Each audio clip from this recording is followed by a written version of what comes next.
सबसे पहले वो बता देता हूँ। मॉर्निंग में आपने क्या करना है, मॉर्निंग में 2 बनाना, 1 एप्पल, ठीक है, उसके साथ 1 ग्रेपफ्रूट के साथ आपने क्या करना है 1 ग्लास स्किम्ड मिल्क। दूध नहीं छोड़ेंगे बिल्कुल किसी भी उसमें मॉर्निंग मील है उसमें लाजमी अपने दूध का इंटेक रखना है, ठीक है। ये आपका हो जाएगा मॉर्निंग मील 1। दोपहर में क्या करना है, दोपहर में आपने थोड़ी सी सब्जियां लेनी है, उसके साथ आपने क्या करना है चिकन पीसेस खा सकते हैं, ठीक है, चिकन पीसेस खाएं। उसके बाद सैलेड लीफ होता है, सैलेड लीफ के साथ थोड़ी सी जो सब्जियां होती हैं वो जो बॉयल नहीं होती सैलेड के तौर पे यूज़ होती हैं वो खाएंगे।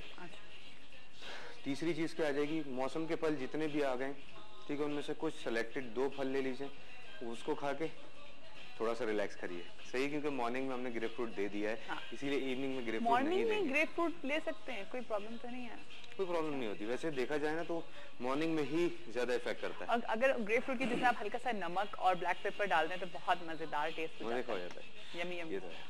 चलिए लास्ट में आपका डिनर जो आ जाएगा, डिनर में आपने क्या करना है, उसमें भी आपने चिकन खाना है, या चिकन या फिश बॉईल करके खाएंगे, ठीक है। अगर आप खाएंगे फिश बॉईल करके तो उसमें आपका फैट बहुत जल्दी रिड्यूस होता है, मसल आपका अपनी जगह पे रहेगा, मसल कभी भी नीचे नहीं जाएगा अगर आप फिश बॉईल करके खाएं। अच्छा, एक फिश है तो बॉईल कर लें, या साथ साथ अगर बॉईल नहीं कर रही हैं और आप स्टीम कर लें, तो बारबेक्यू कर लें, साथ साथ माइक्रोवेव में आप 2 मिनट के लिए फिश को रख दें तो वो फुल कुक हो जाती है फिश जो है ना। और आप विदाउट ऑयल, जैसे मसाला वसाला लगा के आप जिस तरह से आप फ्राई करने के लिए करते हैं उसको आप एग्जैक्टली आप उसको ना माइक्रोवेव में रख दें और 2 मिनट देखिएगा, हार्डली 2 मिनट में आपकी फिश जो है ना वो कुक हो जाएगी, वो बहुत मजे की लगती है। तो किसी भी सॉस के साथ आप खा सकते हैं, ठीक है हिलाल, ऐसा ही है ना? बिल्कुल खा सकते हैं। तो आज का हमारा डाइट प्लान जो है वो भी कंप्लीट हो गया, आज की हमारी वर्कआउट भी कंप्लीट। अच्छा, लेकिन मुझे बताओ कि डाइट करते वक्त कौन सी ऐसी सब्जी या कौन सा ऐसा फ्रूट है जो हमारे लिए बहुत ज्यादा इम्पोर्टेंट होता है? डाइट करते वक्त सैलेड लीफ, ठीक है, डार्क ग्रीन जितनी भी हैं,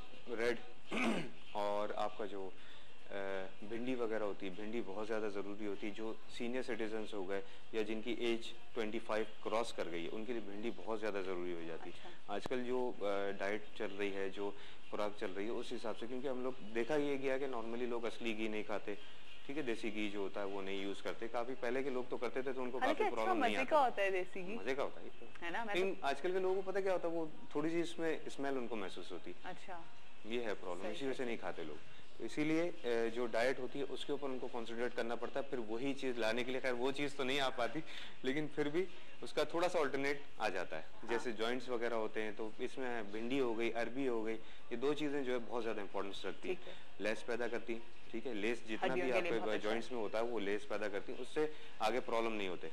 जैसे इंजरीज वगैरह आ जाती हैं या जॉइंट्स वीक हो जाते हैं, पेन करते हैं, ये सारी चीज़ें नहीं होती। ठीक है, तो ये हमारे लिए बहुत फायदेमंद है। ये मिनिमम फायदेमंद है। और बनाना सबसे ज्यादा फायदेमंद इनके लिए। लेकिन बनाना के लिए ये भी कहते हैं कि जी फैट होता है, तो जो ओवरवेट लोग इतना थोड़ा बहुत तो जरूरी होता है। लेकिन बनाना में आपको 90% पोटेशियम मिल रहा होता है जो कि आपकी हड्डियों के लिए बहुत ज्यादा जरूरी है, पोटेशियम का इंटेक। तो आप सोचें कि अगर आप एक बनाना खा लें तो वो भी बहुत फायदेमंद है आपके लिए। इवन नंबर्स में खाते हैं, इवन नंबर्स में खाते हैं। अच्छा, किस तरह से? 2, 4, 6, 8, तो 2 खा सकते हैं फिर? 2 खा सकते हैं, 2 खा, 4 भी खा सकते हैं। इवन नंबर में क्या है? हाँ, लेकिन 4 खाएंगे तो ज्यादा नहीं हो जाएगा जी? 4 खाएंगे तो ज्यादा नहीं हो जाएगा? 4 अगर डाइट प्लान के हिसाब से है तो फिर चलिए ठीक है, मैं मजाक कर रही थी। खैर जी, थैंक यू सो मच हिलाल के आज आपने हमें इतना अच्छा डाइट प्लान दिया। हमने अपने डाइट प्लान को रिकैप किया है उन लोगों के लिए जिन्होंने हमारा डाइट प्लान नहीं देखा था। हम फ्रूट डाइट पे इस पूरे वीक हम फ्रूट डाइट के ऊपर हैं। हमने कल अंडरवेट वालों को दिया था, आज हमने फिर से ओवरवेट वालों के लिए दिया। मेंटेन रखने वाले क्या करें हिलाल? मेंटेन रखने वाले जो हैं वो, उनका मैंने बताया था पहले भी कि पहले दिन वो फ्रूट्स पे जाएंगे, सेकंड दिन वो वेजिटेबल्स पे जाएंगे। अगर उनका वेट बढ़ रहा है तो उन्होंने क्या करना है कि 2 दिन की उनकी डाइट होती है।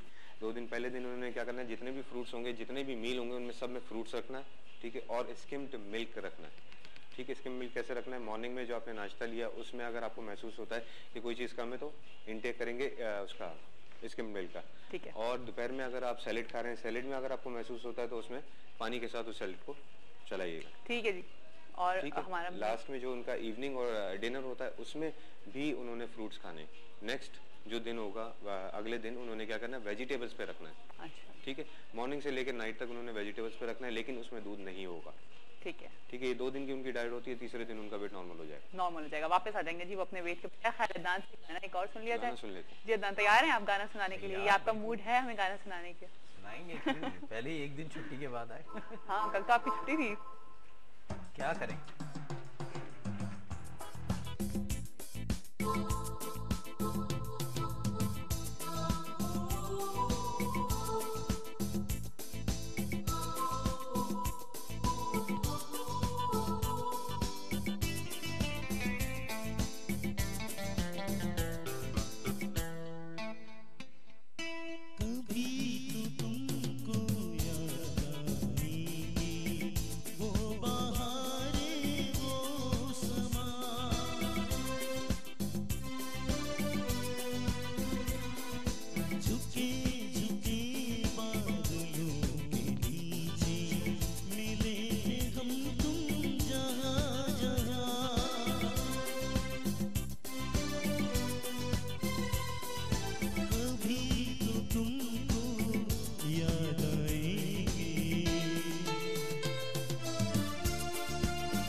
सजना तुमसे न जाने कितना प्यार है,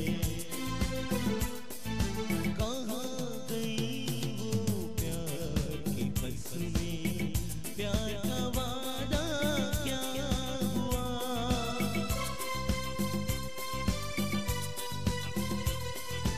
अभी तो तुमको याद आएगी। बहुत ही आपने तो गोल्डन मेमोरीज याद दिला दी ना। हाँ, वो कईयूम भाई आए थे, आते हुए उन्होंने कहा था कि बेटा जरूर गाना ये गाना। मैंने ये कयूम भाई जो है ना बहुत अच्छी अच्छी फरमाइशें करते हैं। खैर जी, अभी हम जाएंगे ब्रेक पे। ब्रेक के बाद जब वापस आएंगे तो डॉक्टर आबिद हमारे साथ हैं और आज हम बात करें जी मीजल्स क्यों होती हैं, मीजल्स क्या चीज़ है, मीजल्स को डिस्कस करें क्योंकि डॉक्टर आबिद से जब हम डिस्कस करें तो यही बात हुई कि जी इसकी जो है वबा आजकल बहुत ज़्यादा फैल रही है, तो इसके क्योर के ऊपर बात करेंगे क्योंकि जब ये हो जाती है तो फिर बहुत टेंशन होती है बच्चों में। अगर मीजल्स हो जाए, चिकन पॉक्स हो जाए, इस तरह की प्रॉब्लम्स को हम डिस्कस करें। लेकिन आप लोगों को अगर कोई मसला है और आप उसको जानना चाह रहे हैं डॉक्टर आबिद से तो ज़रूर कॉल करिएगा और उनसे उस मसले का हल लीजिएगा। अभी हम जा रहे हैं ब्रेक पर, ब्रेक के बाद आपको फिर से ज्वाइन करेंगे। जी वेलकम बैक। दफ़ा फिर आप सबको खुशामदीद करते हैं सुबह बखैर वाइफ के साथ में। यकीनन आप सबकी सुबह अच्छी हो रही होगी और हमारे साथ इस वक्त मौजूद है जी डॉक्टर आबिद हुसैन मिर्ज़ा साहब। और आज जिसको हम डिस्कस करें, बीमारी को हम डिस्कस करने जा रहे हैं, वो बहुत बड़ी बीमारी हमारे नज़र आ रही थी, बच्चों में बहुत ज़्यादा हो जाती है और ये है कि मीजल्स की बात करेंगे, चिकन पॉक्स की बात करेंगे। लेकिन थोड़ी सी आप लोगों को बताती चलूँ कि मीजल्स और चिकन पॉक्स जो है वो हर साल 3 से 4 मिलियन जो है वो यूनाइटेड स्टेट में जो है होती है, बच्चों में, बड़ों में ये हो जाती है। साथ साथ हमारे भी इर्द गिर्द बहुत ज़्यादा मीजल्स जो है वो हो रही होती है। साथ साथ 1963 में जो है इसकी फर्स्ट टाइम जो है इसकी वैक्सीन जो है वो इंट्रोड्यूस हुई थी। फर्स्ट टाइम इसको लाइसेंस मिला था मीजल्स के इतनी ज़्यादा ये स्प्रेड हो रही थी, इतनी ज़्यादा फैल रही थी। लेकिन इसकी क्या वजूहत है, ये किस वजह से मीजल्स होती है या चिकन पॉक्स होती है। और आज जिस पे हम बात करने जा रहे हैं वो ये बात है कि ठीक है मीजल्स होती है, चिकन पॉक्स होती है, बहुत सारे लोग हैं जिनको पता है, बहुत अच्छी तरीके से ख्याल लेते हैं। लेकिन जो लोग इसका ख्याल नहीं रख रहे होते उसके क्या साइड इफेक्ट्स होते हैं, वो आगे जाके किस बीमारी में कन्वर्ट हो जाता है, इसके हम बात करेंगे। डॉक्टर आबिद को भी वेलकम करती हूँ अपने शो पे। अस्सलाम वालेकुम। वालेकुम सलाम। क्या हाल है डॉक्टर साहब आपके? जी जी बहुत शुक्र अल्लाह का, माशाल्लाह। वेदर चेंज होता है तो बीमारियां भी चेंज होती हैं, ऐसा होता बिल्कुल है? सही है। वो फैशन मिजाज के हिसाब से बीमारी भी चेंज होती हैं, मिजाज के हिसाब से, मौसम बिल्कुल। के हिसाब से, मौसम के हिसाब से मिजाज चेंज होते हैं। हाँ। हाँ, ये कुदरती सिस्टम है। ये देखिए मौसम, बादल आते हैं, बारिश होती है, ये सब कुरान शरीफ में जिक्र है इन सब चीज़ों का। तो ये तब्दीलियाँ लाती हैं, ये मिजाज में तब्दीली लाती हैं। मिजाज की तब्दीली जो है वो बीमारियों में तब्दीली ले आती है और उनके साथ साथ सेहत तब्दील हो जाती है, मिजाज तब्दील हो जाते हैं और बहुत सी चीज़ें जो है वो कैटेगराइजेशन हमारे यहाँ हो जाती है उनके हिसाब से। हमें ख्याल रखना चाहिए, इंसानी शऊर का जिक्र हर जगह मौजूद है। खुदा ने जो अशरफ मखलूक़ात जो इंसान को बनाया है उसे उसकी अक्ल शऊर के बेस पे बनाया। हम सबको चाहिए कि जो तब्दीलियाँ हो रही हैं, रोनुमा हो रही हैं हमारे 24 घंटे के अंदर, हमें उनको कंसीडर करें और ये देखें कि कौन सी तब्दीलियाँ हमारे इंसान के लिए बेनिफिट हैं और कौन सी तब्दीलियाँ हमारे लिए बेहतर साबित नहीं होती। सही। अच्छा डॉक्टर साहब, तो मीजल्स जो है इसका भी इसी से बहुत ज्यादा लिंक है बहुत कि ही गहरा ताल्लुक है। इसमें एक छोटा सा एक अलमिया आता है इस मीजल के साथ। असल में ये बीमारी उसको जन्म लेती है जब मौसम बहार आ रहा होता है। अच्छा। अब देखिए मौसम बहार एक खूबसूरत मौसम है, फूल ही फूल खिल रहे होते हैं और यहाँ बच्चों के फूल मुरझा रहे होते हैं। सही। समझे? उसकी वजह ये होती है कि ये वायरस, ये एक ऐसा वायरस है ये कि जो जन्म उस टाइम पे लेता है जब आप थोड़ा सा लापरवाही बरतते हैं, उसकी तरफ से नेग्लिजेंस होता है। आपने वैक्सीन नहीं लगाई है, आपने कॉन्टैक्ट सही नहीं रखे हैं अपने, आपने कुछ चीज़ों के ऐसे कॉन्टैक्ट हैं जैसे बारिश के मौसम के जो होते हैं उसमें कुछ वायरस ही जन्म ले लेते हैं। वो वायरस से जन्म जो लेते हैं वो इंसानी जानों के लिए कुछ खतरे साबित होते हैं। हम और आप नहीं समझ पाते। बच्चे हमारे घूमते फिरते हैं, चलते फिरते हैं या बच्चे खेल रहे होते हैं, हम नहीं समझते और वो उनके कॉन्टैक्ट में आ जाते हैं। वायरस जो है स्पेशली जो मीजल्स की हाईली कॉन्टेजियस डिजीज में आता है, या हाईली कॉन्टेजियस डिजीज, ये वो डिजीज होती है जो उड़ के लगती है बीमारी में। तो मीजल्स क्या है? ये मीजल्स जो है ये लगने वाली बीमारी है, बहुत ज्यादा लगने वाली बीमारी है। ठीक है। लेकिन इसका मतलब ये हरगिज नहीं है कि आप बच्चों को बहुत ज्यादा लपेट दें और पूरा कवर कर दें और रजाइयों में दबा दें, ये मतलब हरगिज नहीं है उसका। उसको ऑक्सीजन की जरूरत है। देखिए इसमें जो सबसे ज्यादा जो प्रॉब्लम होती है वो सांस में आती है। हाँ। नाक, गला ये मुतासर होता है सबसे ज्यादा। तो नाक में प्रॉब्लम्स आ जाएंगी, सांस लेने में प्रॉब्लम होगी, रनिंग नोज होगी, कफ हो जाएगी, रैशेस fever भी निकलेंगे हो जाता और बच्चा काफी स्लीपी माइंड होगा, जैसे होगा जो सो रहा है, लिथार्जिक हो जाएगा, सुस्त हो जाता है इसमें। ठीक है। हमें सबको ये चाहिए कि जब ऐसे किस्म की चीजें हो, हमें 2-3 बातों का ख्याल है। वेंटिलेशन का ख्याल रखना चाहिए, ठीक उनकी है। सफाई का ख्याल रखना चाहिए, उनके साथ छोटे बच्चे जो आसपास है उनको हमें अवॉइड करें, उनसे दूर करें उन बच्चों को। ये बच्चे को फौरन इन्फेक्शन हो जाता है, लिहाजा हमें चाहिए कि छोटे बच्चों को उसी को हम क्लियर करें। अच्छा, लेकिन अभी जी हाँ। आपने वैक्सीन की बात की, बहुत दफा ऐसा भी होता है डॉक्टर साहब, जी, लाइक जी। लोगों ने वैक्सीन करवाई और उसके फौरन बाद भी आपको जो है कुछ अर्से बाद देखो तो बच्चे को मीजल्स हुई हुई है। बिल्कुल तो आप सही कह रही हैं। देखिए वैक्सीनेशन फेल्यूर हमारे यहाँ पहले हमने जिक्र किए वैसे फेल्यूर होते हैं, लेकिन मीजल जो है वो एक ऐसी बीमारी है जिसमें वैक्सीनेशन की फेल्यूर ज्यादा होता ज्यादा है। होता है। इसमें एक खास किस्म के IgG और IG स्मॉल जी और कैपिटल G के इसमें कुछ कम्बिनेशन होती है, एंटीबॉडी एंटीजेंस होते हैं। ये देखा गया है कि जिनको वैक्सीन लग गई है, चली गई, उसके बावजूद भी इसमें एंटीजन पाए गए हैं और एंटीबॉडी जो है 100% नहीं, 55%, 65% डेवलप होती है, तो जो कि नाकाफी है एक बीमारी को कंट्रोल करने के लिए। तो लिहाजा भी हम बताएंगे कि वैक्सीन भी दो तरह की होती हैं, एक्टिवेटेड सही। होती है, एक्टिव होती है, एक पैसिव होती है। हमें एक्टिव वैक्सीन लगानी चाहिए और उसकी भी अलग अलग है। अब जो नई रिसर्च जो आ रही है वो ये आ रही है कि पहले हम ये करते थे कि 9 मंथ्स के ऊपर लगाते थे या 1 ईयर पे लगाते थे या MMR एक आ जाता था, हम उस पर लगाते थे। अब ऐसा नहीं है, अब ऐसा है कि 6 मंथ पे रिकॉर्ड हुए केसेस। अच्छा। या तो अब जो 6 मंथ पे वो MMR नहीं लगाई जाती है, ठीक है। तो उसके लिए एक अलग वैक्सीन है, खाली मीजल वैक्सीन के नाम से MMR आती तो है। 9 मंथ्स में या 12 मंथ्स में अब लगाया जाता 12 मंथ 1 Above ईयर पे 12 हम months लगाते हैं, लगाया जाता तो इसलिए कि MMR के हम जो मीजल वैक्सीन है itself जो है हम वो लगाते हैं, 6 मंथ पे लगा देते हैं, लेकिन उससे पूरी एंटीबॉडी डेवलप नहीं होती है। तो लिहाजा हमें आजकल जो मेरा कंसेप्ट भी है और जो लोगों का नहीं कंसेप्ट है कि हमें ट्वाइस लगाने चाहिए, ट्वाइस टाइम लगाने। एक 6 मंथ पे लगा दें, 6 to 9 में, और फिर एक हम 18 महीने के बाद या विदिन 2 ईयर आफ्टर 2 ईयर्स हम लगा दें, ठीक तो है। उससे ये महफूज हो जाएगा ये अच्छा। बच्चे जो है। अच्छा